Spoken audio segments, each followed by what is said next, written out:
پڑھنے کو پھر قرآن دیتا ہے، بخشنے پہ آئے جب امت کے گناہوں کو، تحفے میں پھر وہ رمضان دیتا ہے۔ رمضان المبارک کی پرنور ساعتوں میں ہم لا رہے ہیں آپ کے لیے پیغام افطار۔ عشرہ رحمت میں پیغام ہوگا حسن اخلاق کا، عشرہ مغفرت میں پیغام ہوگا حسن اعمال کا، اور عشرہ نجات میں پیغام ہوگا حسن احوال کا۔ دیکھنا نہ بھولیے گا پیغام افطار صرف رمضان ٹی وی پر۔ Iftar transmission has been brought to you by United Maxwell Road, Queensley and M9. بسم اللہ الرحمن الرحیم۔ السلام علیکم ورحمۃ اللہ وبرکاتہ۔ آپ کا میزبان محمد شاہد بابر پیغام افطار منہاج کے ساتھ پروگرام لے کر آپ کی خدمت میں حاضر ہے۔ آج ہمارے پروگرام میں ہمارے ساتھ شرکت فرما رہے ہیں ہمارے معزز مہمان محترم المقام ڈاکٹر محمد رفیق حبیب صاحب، جو کہ چیئرمین ہیں مسلم کونسل آف اسکاٹ لینڈ کے، اور ان کے ساتھ تشریف فرما ہے محترم محمد عمیر رضوی صاحب، جو کہ ہیڈ ٹیچر ہیں منہاج ویکینڈ اسکول گلاسگو کے، اور آج ہماری بزم میں رونق افروز ہیں ہمارے نوجوان ساتھی اپنی خوبصورت آواز کے ساتھ، جو کہ ہمیں الوہی نغمات سنائیں گے تلاوت قرآن کی صورت میں، اور نعت رسول مقبول صلی اللہ علیہ وسلم سنائیں گے، اور ہماری روحوں کو نبی پاک صلی اللہ علیہ وسلم کی محبت کا سے آبیاری کریں گے۔ میری مراد محترم یعقوب حیات صاحب ہیں۔ آئیے بلا تاخیر ہم اپنے پروگرام پیغام افطار منہاج کے ساتھ کا آغاز کرتے ہیں، اور تلاوت کے لیے میں گزارش کرتا ہوں ہمارے آج کے مہمان محترم یعقوب حیات صاحب سے کہ وہ اپنی مسرور کن آواز میں قرآن پاک کی آیات بینات کی تلاوت فرمائیں۔ اعوذ باللہ من الشیطان الرجیم، بسم اللہ الرحمن الرحیم۔ الرحمن علم القرآن خلق الإنسان علمه البيان الشمس والقمر بحسبان والنجم والشجر يسجدان والسماء رفعها ووضع الميزان ألا تطغوا في الميزان وأقيموا الوزن بالقسط ولا تخسروا الميزان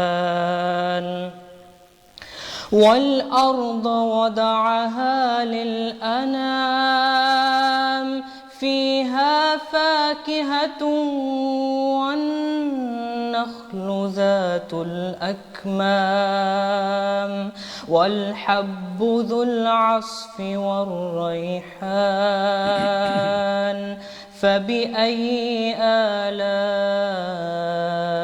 ربكما تكذبان خلق الإنسان من صلصال كالفخار وخلق الجان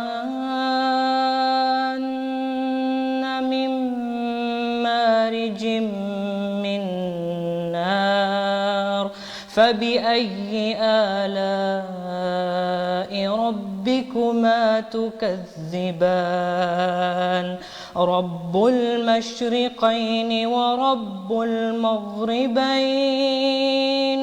فبأي آلاء ربكما تكذبان مرج البحرين يلتقيان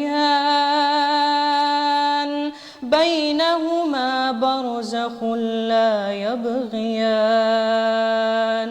فبأي آلاء ربكما تكذبان يخرج منهما اللؤلؤ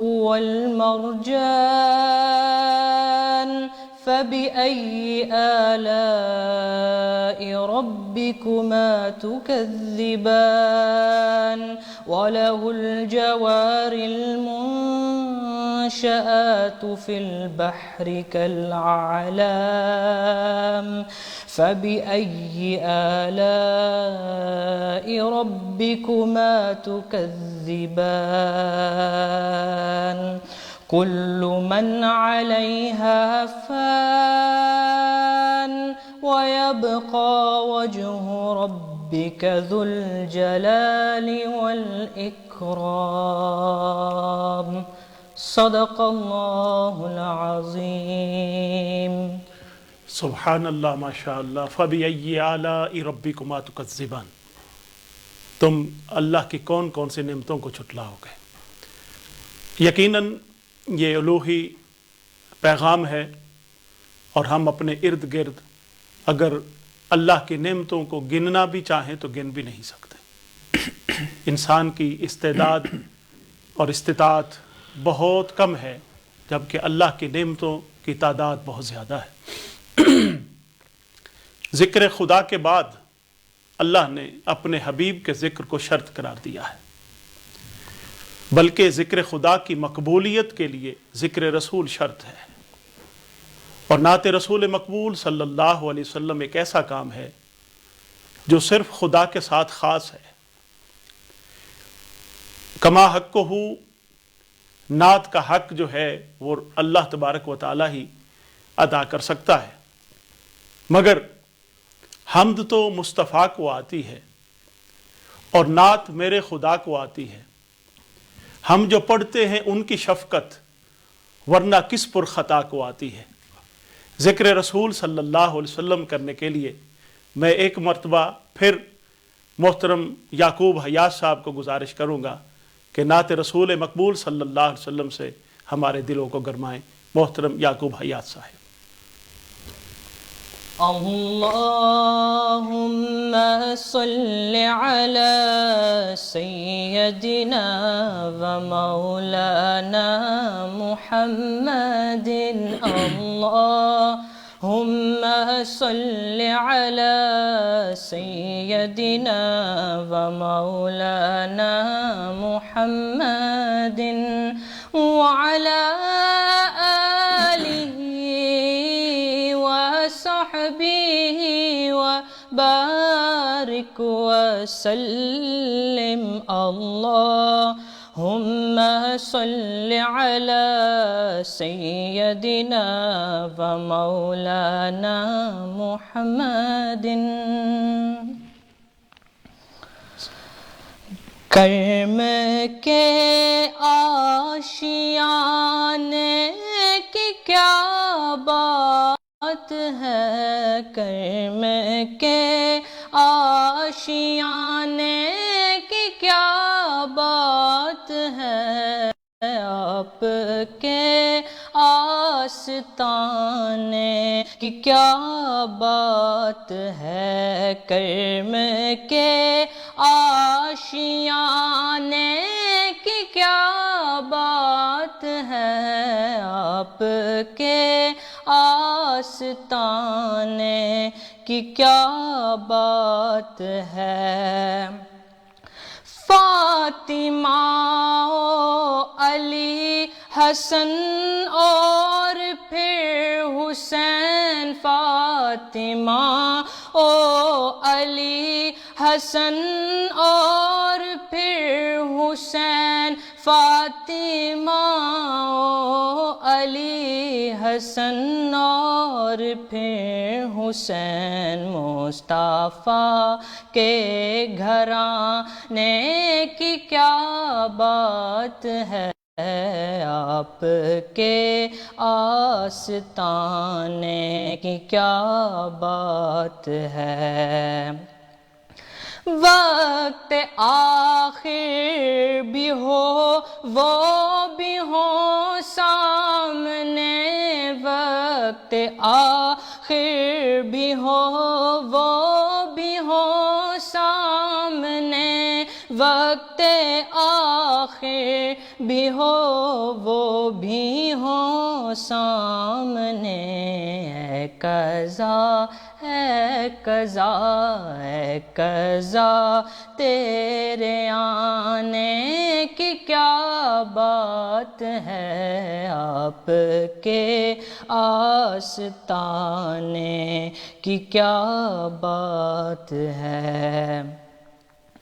ایک گھر جو ملے شہر سرکار میں، ایک گھر جو ملے شہر سرکار میں، ایک گھر جو ملے شہر سرکار میں، پھر تو ایسے ٹھکانے کی کیا بات ہے، پھر تو ایسے ٹھکانے کی کیا بات ہے، آپ کے آستانے کی کیا بات ہے۔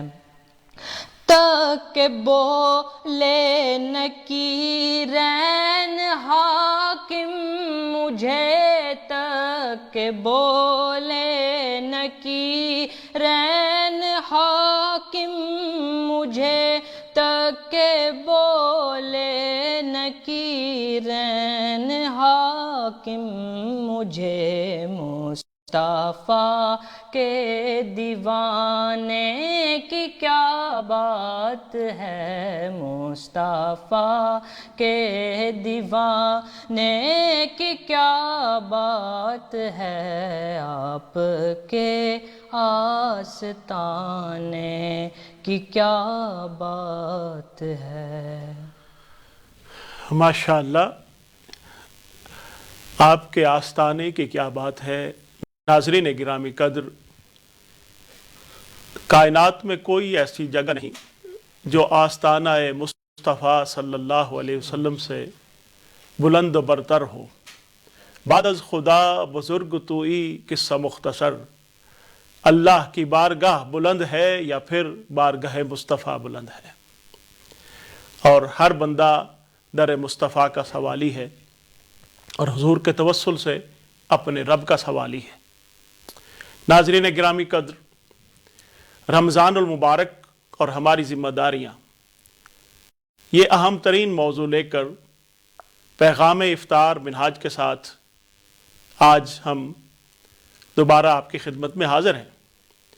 کل ہم نے رمضان المبارک اور ہماری ذمہ داریاں حقوق اللہ کے اعتبار سے ہم نے ذکر کیا، اور ہمارے مہمانوں نے اس پر سیر حاصل گفتگو کی۔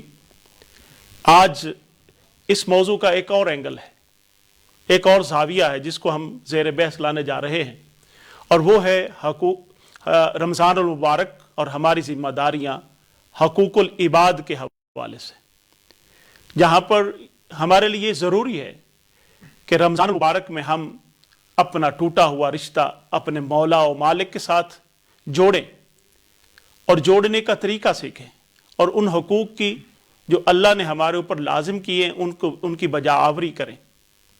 اس کے ساتھ ساتھ یہ سمجھنا بھی ضروری ہے کہ مخلوق خدا کے ساتھ ہم اپنا تعلق کیسے بہتر کر سکتے ہیں۔ مخلوق خدا جو کہ اللہ کے بندے ہیں، ان کے کون کون سے حقوق ہیں جو ہمارے اوپر لازم ہیں، اور ان کی ادائیگی ہمارا فرض بنتا ہے۔ آج اس موضوع کو سمجھنے کے لیے ہمارے ساتھ شریک ہے محترم ڈاکٹر محمد رفیق حبیب صاحب۔ ہم آپ کو اپنے پیغام افطار منہاج کے ساتھ پروگرام میں خوش آمدید کہتے ہیں، اور ان کے ساتھ تشریف فرما ہے محترم محمد عمیر رضوی صاحب، آپ کو بھی خوش آمدید کہتے ہیں۔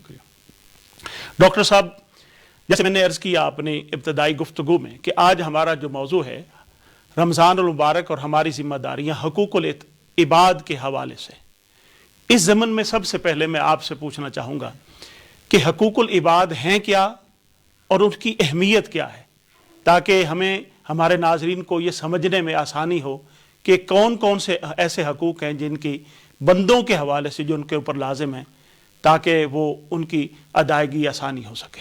شکریہ علامہ صاحب، آپ نے بہت آسان انداز میں جو موضوع ہے اس کو انٹروڈیوس کروایا۔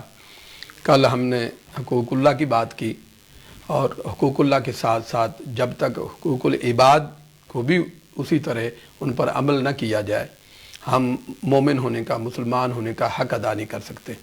اور جب ہم حقوق العباد کی بات کرتے ہیں تو اسلام کا تصور بنیادی طور پر انسانیت کے احترام، تکریم اور مساوات پر مبنی ہے۔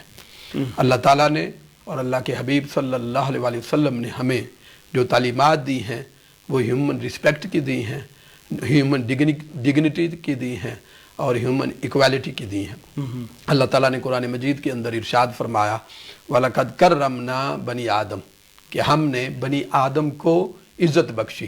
تو یہاں پہ اللہ تعالیٰ نے اسلام یا مسلمانوں کی بات، مومنوں کی بات نہیں کی، بلکہ بنی آدم کی بات کی، کہ حضرت آدم علیہ السلام کی جو بھی اولاد ہے، خواہ اس کا تعلق کسی مذہب کے ساتھ ہو، کسی خطے کے ساتھ ہو، کسی رنگ اور نسل کے ساتھ ہو، ہر ایک کا یہ حق ہے کہ اس کو عزت دی جائے۔ تو پہلی چیز جو حقوق العباد کے اعتبار سے وہ عزت ہے جو ہر انسان کو بطور انسان ملنی چاہیے۔ اس کے بعد اللہ تعالیٰ نے ارشاد فرمایا لَقَدْ خَلَقْنَا الْإِنسَانَ فِي أَحْسَنِ تَقْوِيمٍ، کہ ہم نے انسان کو احسن تقویم بنایا ہے، کہ بہترین ساخت انسان کو عطا فرمائی۔ اس کے اندر بھی انسان کا شرف بیان کیا اللہ تعالیٰ نے، یعنی گویا کہ ہم نے انسان کو اشرف المخلوقات بنایا ہے۔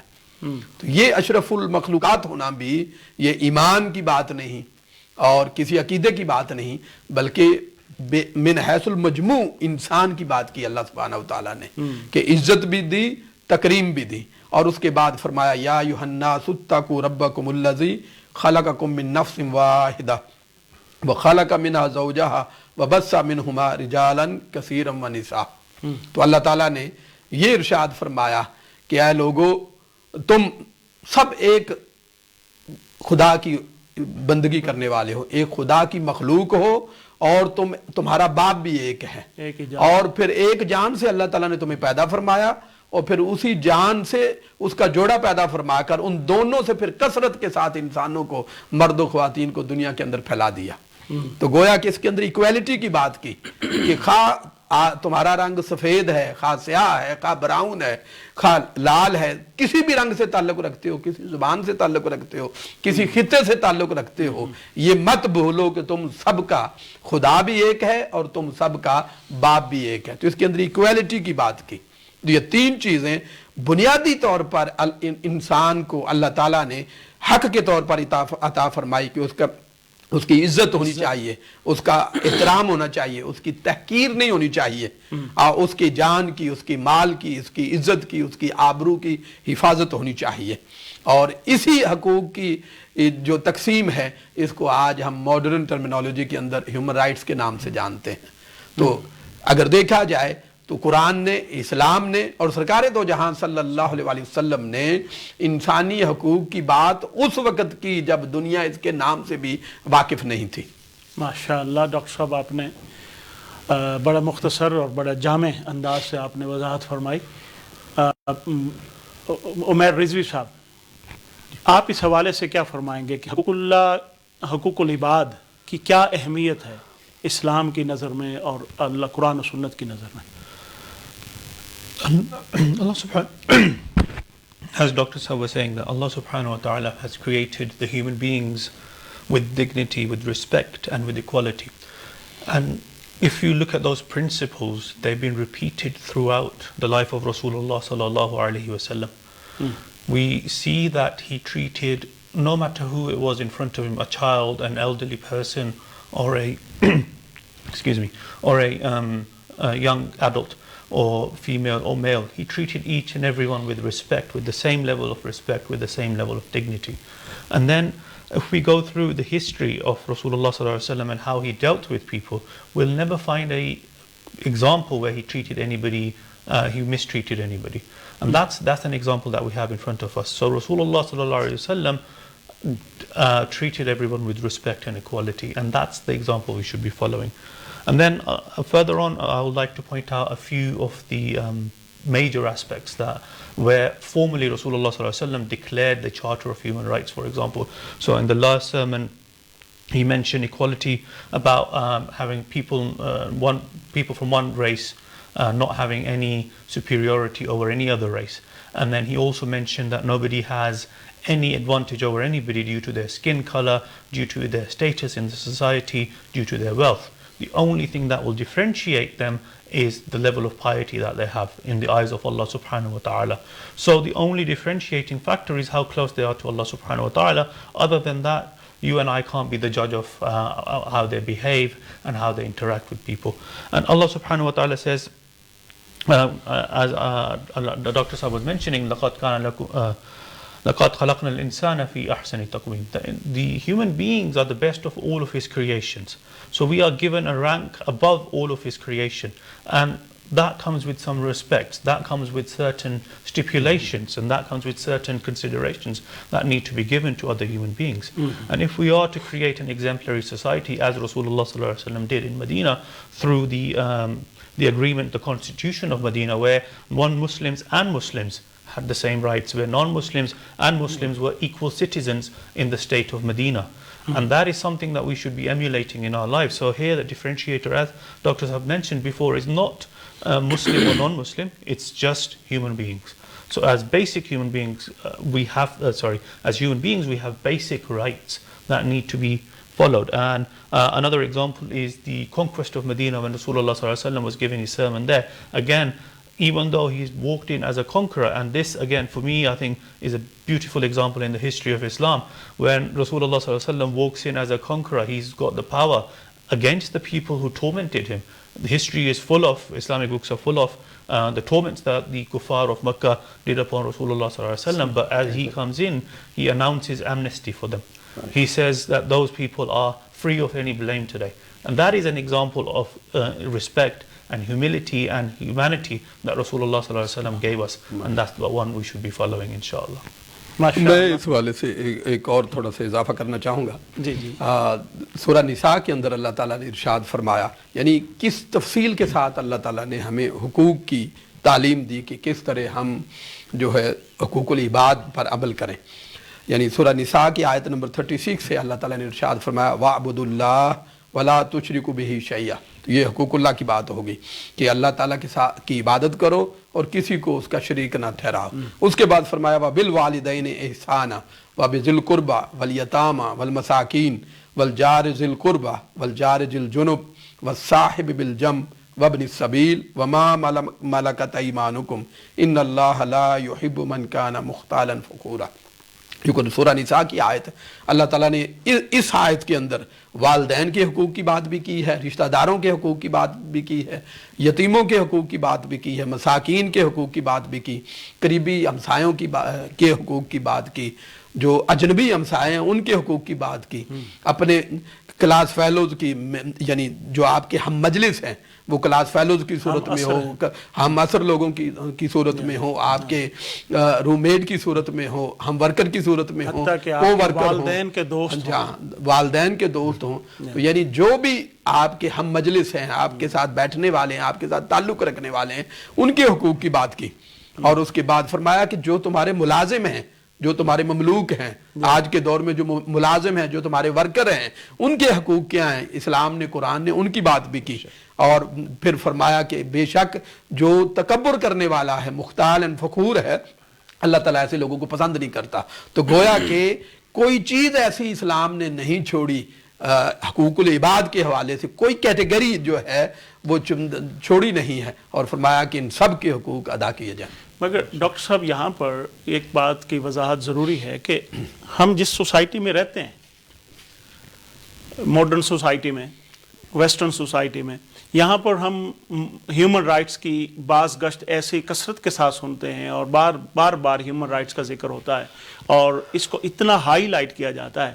اور محسوس ایسے ہوتا ہے کہ یہ ہیومن رائٹس کی جو ٹرم ہے یا یہ پورا کنسیپٹ یا پوری یہ آئیڈیالوجی یہ موجودہ ویسٹرن ورلڈ نے دی ہے.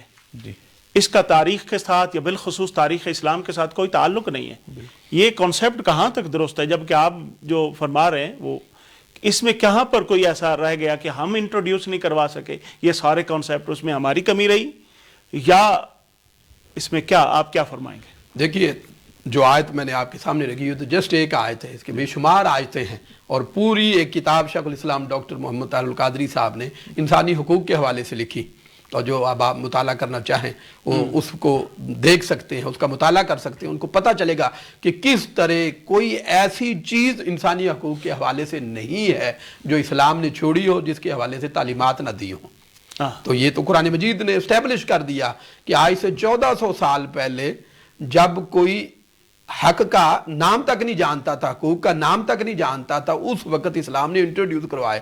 تو لہٰذا یہ کہنا تو مناسب نہیں ہوگا، درست نہیں ہوگا کہ جی یہ اسلام نے انٹروڈیوس نہیں کروائے. اسلام ہی تو انٹروڈیوس کروانے والا ہے.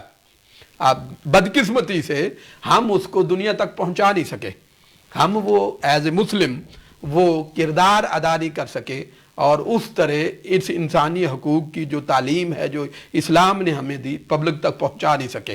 اور دوسری چیز جو میں عرض کرنا چاہوں گا کہ اللہ تعالیٰ نے جو حقوق اور فرائض کی بات کی ہے اس کے اندر ایک توازن اور اعتدال رکھا ہے. اسلام کی جتنی بھی تعلیمات ہیں ان کے اندر ایک بیلنس ہے، ایک توازن ہے، ایک اعتدال ہے، افراط و تفریط نہیں ہے. تو اسلام جب حقوق کی بات کرتا ہے تو اس کے ساتھ ساتھ فرائض کی بات بھی کرتا ہے، ذمہ داریوں کی بات بھی کرتا ہے، اور ان دونوں کے اندر اسلام کے اندر ایک توازن رکھا گیا ہے. یہاں پہ ہم دیکھتے ہیں کہ ہر بندہ اپنے حقوق اپنے رائٹس ڈیمانڈ کر رہا ہے، this is mine, this is mine, this is mine, اور یہاں سے بات ہی حقوق کی ڈیمانڈ سے شروع ہوتی ہے. تو اسلام میں بات کیا اسلام میں یہی کنسیپٹ ہے کہ بات حقوق کی ڈیمانڈ سے شروع کی جائے یا فرائض کی ادائیگی سے؟ یہاں پہ ہوتا کیا ہے کہ ہر بندہ اپنے حق کی بات کر رہا ہوتا ہے کہ میرا حق پورا ہونا چاہیے، مجھے یہ ملنا چاہیے، مجھے یہ ملنا چاہیے، یہ بھی میرا حق ہے، یہ بھی میرا رائٹ ہے، یہ بھی میرا رائٹ ہے. تو ہر شخص عصر حاضر کے اندر اپنے حق کی بات تو کر رہا ہے، لیکن اس طرف اس کی توجہ نہیں جاتی کہ میری ذمہ داری کیا ہے، میرے فرائض کیا ہیں. لیکن اسلام اس کے برعکس ایسا تصور یہ دیتا ہے کہ ہمیں سب سے پہلے اپنی ذمہ داری ادا کرنی ہے. اسلام اپنی ذمہ داری ادا کیے بغیر مطالبہ حقوق کی اجازت نہیں دیتا. وہ کہتا ہے پہلے اپنا حق ادا کرو، اپنی ذمہ داری ادا کرو، اپنا فرض ادا کرو، پھر تم اس پوزیشن میں ہو کہ ڈیمانڈ کر سکو کہ میرا رائٹ پورا کیا جائے. اور ویسے بھی دیکھا جائے کہ اگر ہر بندہ ہم میں سے سوسائٹی کے اندر، خواہ وہ گھر کی بات ہو، فیملی کی بات ہو، خاندان کی بات ہو، لوکیلٹی کی بات ہو، ملک کی بات ہو یا بین الاقوامی صورتحال کی بات ہو، اگر ہم میں سے ہر کوئی اگر اپنی ذمہ داریاں بطریق آسن ادا کرنے لگ جائے تو کسی کو یہ مطالبہ کرنے کی ضرورت ہی نہیں رہتی کہ مجھے میرا حق نہیں مل رہا اور میرا حق مجھے ملنا چاہیے. کیونکہ یہ ان دونوں کے یعنی حق اور ڈیوٹی کے اندر ریسیپروکل ریلیشن شپ ہے. جو میرا حق ہے وہ آپ کی ذمہ داری ہے، جو آپ کا حق ہے وہ میری ذمہ داری ہے. اگر میں اپنی ذمہ داری ادا کروں گا تو آپ کا حق خود بخود ادا ہو جائے گا، اور اگر آپ اپنی ذمہ داری ادا کریں گے جو میرے حوالے سے ہے تو میرا حق ادا ہو جائے گا. تو اس سے ہوگا کیا کہ اگر دونوں ہر کوئی اپنی ذمہ داری بطریق آسن ادا کرنے لگ جائے تو کسی کو بھی مطالبہ حقوق کی حاجت نہیں رہتی، ہر ایک کے جو ہے حقوق پورے ہوتے ہیں. آپ کے کہنے کا مقصد یہ ہے کہ اسلام نے وہ کانسیپٹ دیا ہے کہ کسی کو اپنا حق مانگنے کی ضرورت ہی پیش نہ آئے، بلکہ ہر بندہ اپنا فرض ادا کرے اور خود بخود اپنے حقوق انجوائے کرے. بردر عمیر، میں آپ سے یہ پوچھنا چاہوں گا کہ ہمارے ہاں بس ایک یہ کانسیپٹ پریویل کرتا ہے اور ہر شخص تو نہیں، میں مطلب کچھ لوگ، کچھ ایسا طبقہ ہوتا ہے جو یہ سوچتا ہے کہ اگر ہم ہر سال حج کر لیں، نماز روزے کی پابندی کر لیں اور صدقہ و خیرات جتنا ضروری ہے جو فرض کی حد تک ہے وہ دے دیں، یعنی عبادات کا جو ہے وہ اہتمام بھرپور کریں، تو حقوق العباد کی ادائیگی کو ضروری نہیں سمجھتے، جس میں بیوی کے حقوق ہیں، اولاد کے حقوق ہیں، والدین کے حقوق ہیں، رشتہ کئی کیسز ایسے ہوتے ہیں آپ بھی دیکھتے ہوں گے کہ وہ اپنی بہنوں کے حقوق مار کے بیٹھے ہوئے ہیں, اپنی جائیداد کے مطلب ان میں ان کو وراثت کا حق دینے کے لیے تیار نہیں, اپنے بچوں کو اچھی بیٹیوں کو ایجوکیشن دینے کے لیے تیار نہیں. تو یہ وہ ہر سال حج پہ بھی جائیں گے, عبادات میں وہ ان جیسا کوئی نظر نہیں آتا, اور حقوق العباد کی وائلیشن میں وہ سب سے آگے ہوتے ہیں. تو کیا ایسے لوگوں کی دنیاوی اور اخروی کامیابی کی کوئی ضمانت دی جا سکتی؟ Allah subhanahu wa ta'ala has given those rights to each and every one. Though they come with a stipulation that they are non-negotiable, they are sacred, and they are a must. This is an obligation upon you to do them. And at times, the rights of the people supersede the rights of Allah subhanahu wa ta'ala. These are special cases. But most of the time, they are actually separate, distinct rights that you have to pay. So, there's a hadith of Rasulullah sallallahu alaihi wasallam reported in Bukhari and in Muslim as well. On the day of judgment, Rasulullah sallallahu alaihi wasallam says that on the day of judgment, everyone will get their recompense, or they will get their rights. Even the harm done to a hornless goat by a horned goat will be redressed. So even an animal fighting another animal, and if they have violated each other's rights, that will be redressed on the day of judgment. Think of it as human beings. I mean, if I'm not fulfilling your rights, I'm not fulfilling Dr. Saad's rights, I will have to repay them on the day of judgment. Because that's what the hadith of Rasulullah sallallahu alaihi wasallam says. In another hadith, again reported in Muslim, Rasulullah sallallahu alaihi wasallam asked the Sahaba, do you know who's a destitute or a bankrupt person? The Sahaba replied that a person who's penniless, who hasn't got a house, who hasn't got any wealth, who hasn't got any money. Rasulullah sallallahu alaihi wasallam said, no, the person who's a destitute in my ummah is the person who brings salah, who brings saum, and who brings zakah, who brings prayers, fasting and zakat on the day of judgment in front of Allah subhanahu wa ta'ala. In some ahadith, in some narrations, it said that they will be as much as the mountain of Uhud. Now, Rasulullah sallallahu alaihi wasallam is saying that person is bringing all of those, and all of those things have to do with huququllah. So he's praying, he is fasting, he is going on hajj, he's doing zakah. So all of those things that we think are the only thing that Islam is about. So he's bringing all of those things, and Rasulullah sallallahu alaihi wasallam says, then a person will come and he says, he slandered against me, he wronged me, he hit me, or he shed my blood, or he's taken my wealth, or he's cheated me out of something. Now all of these people will come, and each time Allah subhanahu wa ta'ala, to compensate for their violation of the right, will take the good deeds from him and give it to them. And then eventually what will happen is that person will be left with no good deeds. And then what will happen is a person comes again and seeks their right, or seeks the addressing of their right. Then Allah subhanahu wa ta'ala will take their sins and give it to that person. And Rasulullah sallallahu alaihi wasallam further says that that person will then be thrown into hell. So that's the punishment that we have in this on the hereafter. Now in this world, again, as Allama Sahib was talking about, it creates fulfilling the rights creates a balanced and a loving and harmonious society. If we are not addressing that, it will create disharmony, it will create discontent, it will lead to hate and resentment between people. And that will break up the society, and that will create negative feelings all around. Even the person, if I'm not fulfilling somebody's rights, they have resentment against me, I'll feel depressed because of that, I'll feel resented because of that, and that will create further problems. So even in this world you're not happy, and in the hereafter you're not going to be happy either. جی جی تو briefly اگر آپ دیکھیے نا کہ حقوق اللہ اس وقت تک آپ کو فیض اور فائدہ نہیں پہنچا سکتے جب تک آپ اللہ کے بندوں کی لک آفٹر نہیں کرتے، ان کی آپ حقوق کی ادائیگی نہیں کرتے. مگر ڈاکٹر صاحب، ہمارے معاشروں میں بعض لوگوں کے ذہن میں یہ سوال پایا جاتا ہے کہ، اور یہ ذہنیت بھی پائی جاتی ہے، اور بالخصوص ہماری ایشین سوسائٹی جو ہے ان میں، کہ گھریلو جتنے بھی کام کاج ہیں وہ صرف خواتین کی ذمہ داری ہے، اور بیویوں کی ذمہ داری ہے یا بیٹیوں کی ذمہ داری ہے، اس میں بھائیوں کا، مردوں کا کچھ لینا دینا نہیں ہے. اور ہم تو مطلب کئی دفعہ یہ بھی آبزرو کرتے ہیں، ہم بلکہ کئی دفعہ یہ چیزیں ہم نے خود بھی کی ہیں، میں نے تو پانی پی ہم گلاس بھی نہیں رکھا، اور ہم آتے ہیں چوڑے ہو کے بیٹھتے ہیں، اور پانی بھی بیوی کو کہیں گے یا بیٹی کو پانی لا کے دو، پانی خود بھر کر پینا بھی گلاس میں، یہ بھی اپنی توہین سمجھتے ہیں. اور گھریلو کام کاج میں ہاتھ بٹانا بیوی کا، تو یہ اپنی شوہریت کے خلاف سمجھتے ہیں کہ یہ شاید ہماری مردانگی کے خلاف ہے. تو کیا یہ تصور صحیح ہے یا غلط؟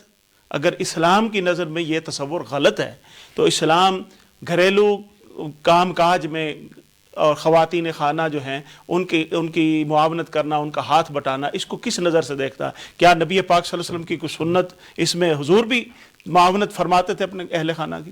جی بالکل، یہ جو آپ نے بہت اہم سوال کیا، یہ تصور ہمارے ہاں اور سب کانٹیننٹ کے ہاں اور دیگر ہو سکتا ہے علاقوں میں بھی یہ پایا جاتا ہو کہ ہم جو ہے یہ گھریلو کام صرف خواتین کے کام ہیں، لیکن صورتحال ایسی نہیں ہے. در حقیقت گھر کے اندر اپنی فیملی کے ساتھ، بچوں کے ساتھ ہیلپ سپورٹ کرنا، خصوصی طور پر گھریلو کاموں میں معاونت کرنا اپنی وائف کے ساتھ، یہ نہ صرف دین کا حصہ ہے، دین کی تعلیم ہے اور اسلام کے مطابق ہے، بلکہ سرکار دو جہاں صلی اللہ علیہ وسلم کی سنت مبارکہ ہے. حضور سرور عالم صلی اللہ علیہ وسلم سے بڑھ کر کون مرد اس کائنات میں اعلیٰ اور عرفہ ہوگا؟ جب سرکار دو جہاں صلی اللہ علیہ وسلم سرتاج انبیاء کہ کوئی نبی جن کی شان اور عظمت کا مقابلہ نہیں کر سکتا، جب سرکار دو جہاں صلی اللہ علیہ وسلم گھر میں ہوں اور گھریلو کاموں کے اندر اپنی ازواج کا ہاتھ بٹائیں تو ہم ان کے امتی کہلوائیں اور اس کو غیر اسلامی یا اپنی جو شان کے جو خلاف سمجھیں تو کیسے ہم کہہ سکتے ہیں کہ ہم سچے امتی ہیں؟ کون سی شان لیے پھرتے ہیں؟ ام المومنین سیدہ عائشہ رضی اللہ تعالی عنہا سے سوال کیا گیا کہ امی جان آپ بتائیے سرکار دو جہاں صلی اللہ علیہ وسلم جب گھر تشریف فرما ہوتے تھے تو آپ کے معمولات کیا ہوتے تھے؟ آپ نے ارشاد فرمایا کانا فی محنت اہلہ، کہ سرکار دو جہاں صلی اللہ علیہ وسلم جب گھر میں تشریف فرما ہوتے تو اہل خانہ کے ساتھ ہیلپ اور سپورٹ ان کے کاموں میں کر رہے ہوتے. فیضا حضرت الصلاۃ قام الی الصلاۃ، اور جب نماز کا وقت ہوتا حضور مسجد تشریف لے جاتے. تو سرکار دو جہاں صلی اللہ علیہ وسلم بنفس نفیس گھر کے تمام کاموں کے اندر اپنی ازواج کا ہاتھ بٹایا کرتے تھے. یعنی سرکار دو جہاں صلی اللہ علیہ وسلم گھر کی صفائی کی بھی فرمایا کرتے تھے، کپڑوں کی صفائی بھی فرمایا کرتے تھے اور کپڑوں کو پیوند بھی لگا لیا کرتے تھے، اپنے نالین مبارک درست فرما لیا کرتے تھے، مرمت فرما لیا تھے. یہاں تک کہ سیرت کی کتابوں میں آتا ہے کہ آپ آٹا بھی گوندا کرتے تھے اور اس کے ساتھ سبزی بھی کاٹا کرتے تھے. جب سرکار دو جہاں صلی اللہ علیہ وسلم نے خود اپنے عمل سے ہمیں یہ تعلیم دی ہے تو ہم کیوں نہ کریں؟ تو کیا آج کل جو ہم سارے مرد حضرات اپنے گھروں میں بیٹھے ہیں اور ایک آئسولیشن ہے اور ہم گھروں میں ایک کسی بھی وجہ سے بیٹھے، مگر ہماری ذمہ داریاں بڑھ نہیں گئیں کہ ہم اپنے گھر والوں کے کام شیئر کریں؟ ہم نے گھر میں بیٹھ کے اپنی اہلیہ کی ذمہ داریاں بڑھا دی ہیں اور کئی گنا زیادہ بڑھا دی ہیں. تو ضرورت یہ اس عمل کی ہے کہ ہم جو کہ گھر میں موجود ہیں، پہلے تو کام پہ جاتے ہیں، ہمارے پاس ایکسکیوز ہے کہ ہم باہر جاتے ہیں، باہر کے کام کرتے ہیں، کما کے لاتے ہیں اور جو مالی جو ذمہ داریاں وہ ادا کر رہے ہیں. لیکن اب گھر میں ہونے کی وجہ سے سارا دن ہم گھر میں موجود ہیں، اگر ٹی وی دیکھ رہے ہیں یا فیس بک کی تلاوت کر رہے ہیں یا واٹس ایپ کی تلاوت کر رہے ہیں، تو یہ ہماری ذمہ داری بنتی ہے کہ ہم اپنی اہلیہ کا ہاتھ بٹائیں اور گھر کی صفائی اور برتنوں کی صفائی یا گھر کے کام کاج میں ہوور کرنے میں، بچوں کی تعلیم و تربیت میں ہم زیادہ سے زیادہ ٹائم گزار سکتے ہیں. بھرپور تعاون کرنا چاہیے اور ان کی ذمہ داریاں اور ان کے جو بوجھ ہے اس کو کم کرنے کی کوشش کرنی چاہیے.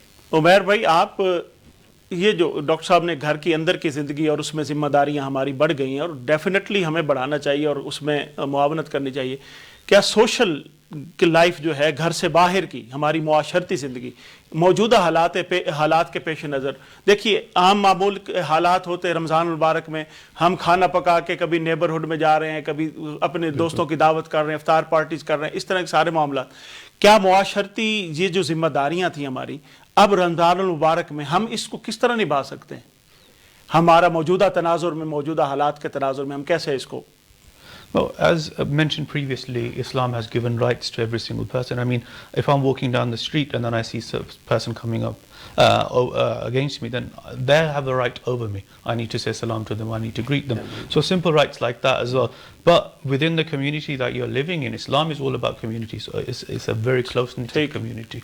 So we are talking We are talking about making ourselves safe from this situation, but at the same time our responsibility lies with the community as well. So we need to make sure that we are not bringing anything into the community that is going to harm them. And looking after the vulnerable people in this time.